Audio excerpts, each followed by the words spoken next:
Aroma Lady Daisy.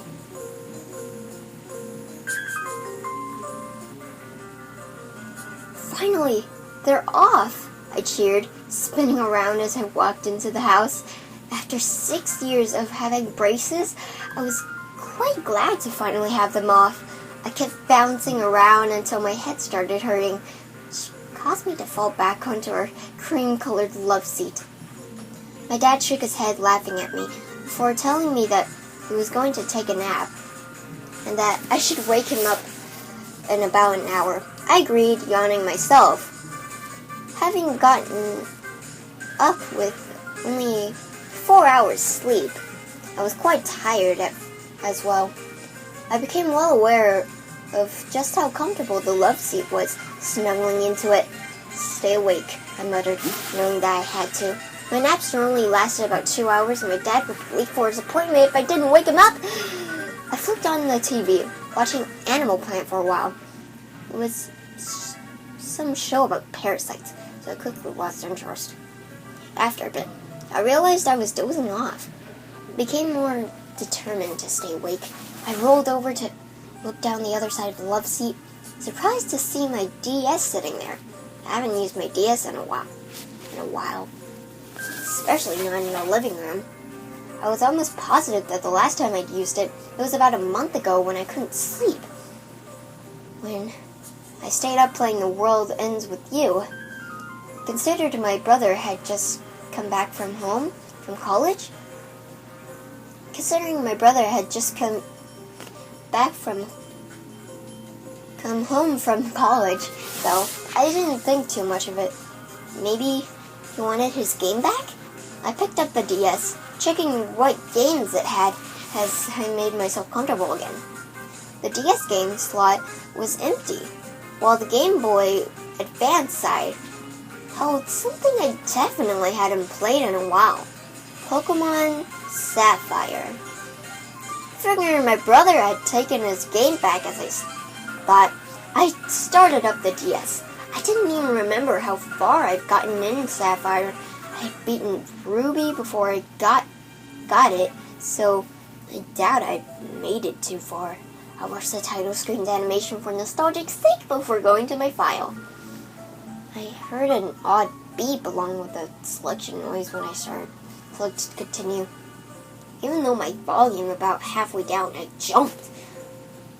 The beep sounded odd. It was barely there, but reading creepypastas made me paranoid. I dismissed it as being some noise from the TV instead, as though that one made sense. I found myself en Route 110, riding under the recycling road.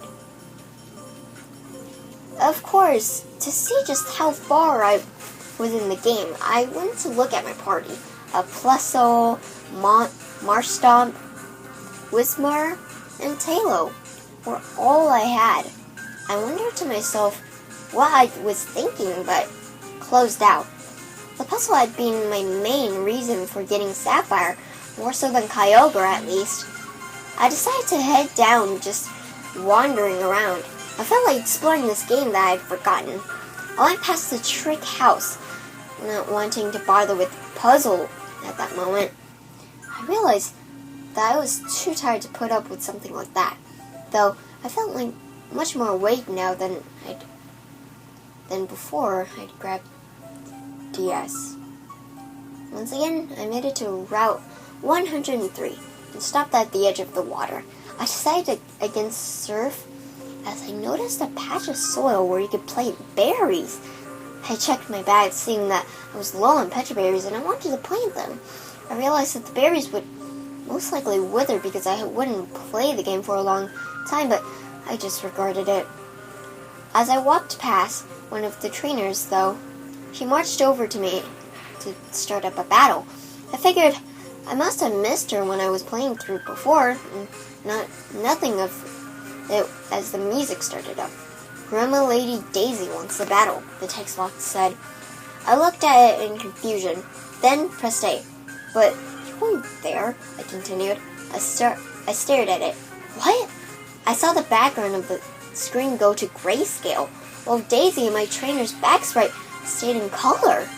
The petals floating around Daisy's turned to gray, though only her actual body stayed colorful. I stared at the screen as the ticks continued. "Why weren't you there?" I answered. "Why weren't you there?" I answered. Wait. Oh, Why weren't you there? I didn't answer. Figuring that it wouldn't really be no point to. Why didn't you play? I pressed A once again, seeing as how this was honestly more depressing than creepy. Yet, yes, I felt guilty, especially looking at the cheerful sprite in front of me. All that did was affect the coloring again. Daisy's colors seemed to be even brighter, while my trainer's color faded to grayscale as well. I hesitated and pressed A again. This time, the text box returned, "Come play with us." A box came up with the options yes or no, feeling bold for who knows what reason. I hit no. The game didn't react at first until I saw Daisy's sprite change, her eyes wide open.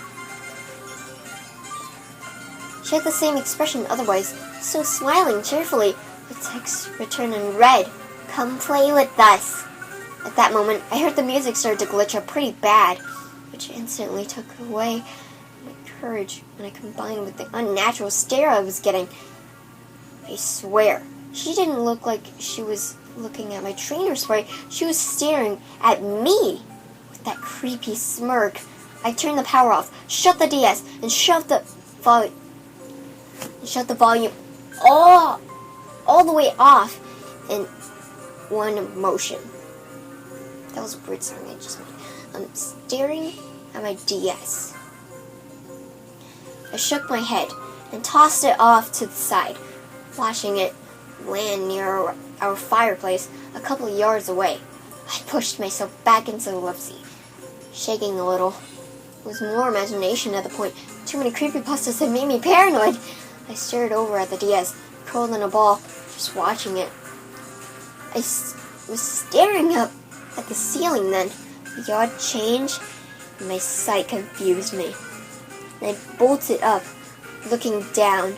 I realized that I was laying comfortably at the love seat, as I had been before, and became aware of the fact that I was shaking. That was odd. I looked over at the clock, seeing that only 20 minutes had passed.